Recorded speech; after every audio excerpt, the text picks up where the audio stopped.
I'm now going to read Turner's question. After watching Grit, The Power of Passion and Perseverance, and The Power of Yet, I have a couple of questions. How do we recognize when our fixed thinking is actually protecting us, like keeping us from wasting energy on something unrealistic, when it's holding us back from growth that we need? Also, do we think there are times when too much grit could be unhealthy, like when we keep pushing on something that's no longer good for us? I'd love to hear your thoughts. In our study of Ayn Rand's theory of objectivism, what Ayn Rand told us is that objectivism means that our self-interest is not selfishness. Selfishness is destructive to creating a win-win between us and others. Self-interest is how we define the actions that we take in order to respond to our fixed thinking. After childhood, defined by our archetype. Our childhood builds us into one of Carl Jung's archetypal categories.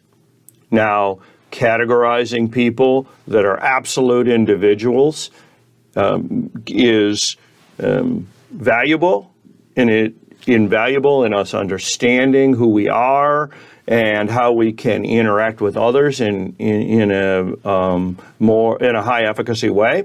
It also comes with the risk of invalidating the individual when we try to tie that individual to a new group, which has its own connotations.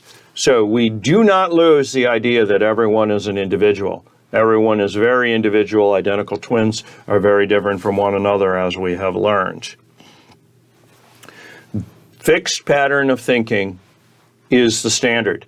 And although the lessons all talk about the idea of grit and perseverance, the reason we need to use grit or perseverance is very hard to break from fixed patterns of thinking that are designed to protect us, that are designed to protect our culture, that are designed to allow the ethnicity and our standard of functioning within our society to continue. So, largely, we are going to be in a mode of reacting behaviorally through the understandings that were derived from our experiences during childhood in the various stages of development. From there,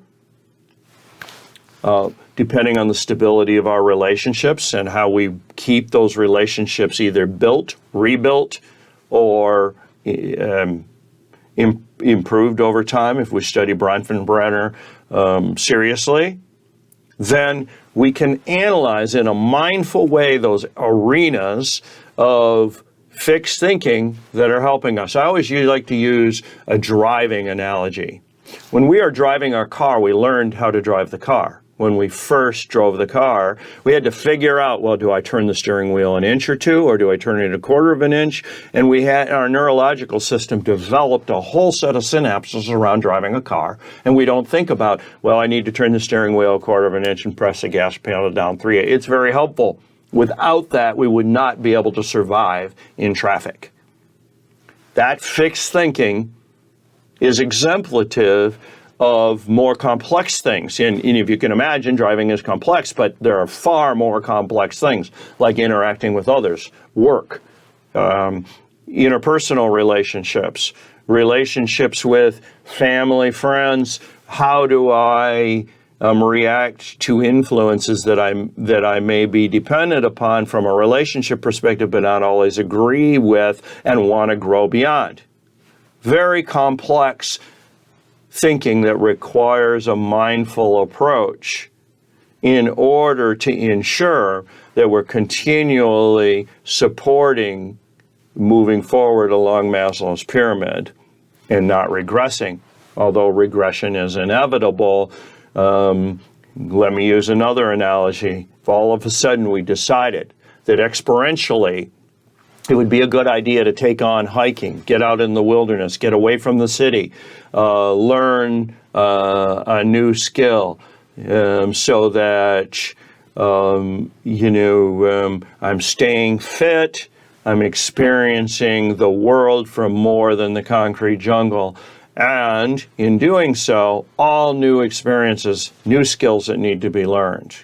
Well, this is going to require a growth mindset to even just get started, to understand what do I need to do functionally for this new experience to take place. And then if I decide that this new experience is supportive, well, then I have choices of different groups that I could go with, and those groups might have different levels of support and different people that I might want to go hiking with, whether I join a club and do this formally, or whether I'm just encouraging friend groups that I already have. All these complexities take time, maybe years, in order to develop into new, meaningful experiences that lead to based upon supportive relationships, new understandings which allow one to grow. So I may have grown up in Detroit. I may have lived all my life in the concrete jungle because that was my fixed pattern of comfortability. And I realized at some point that doesn't serve me. So I need to break from that.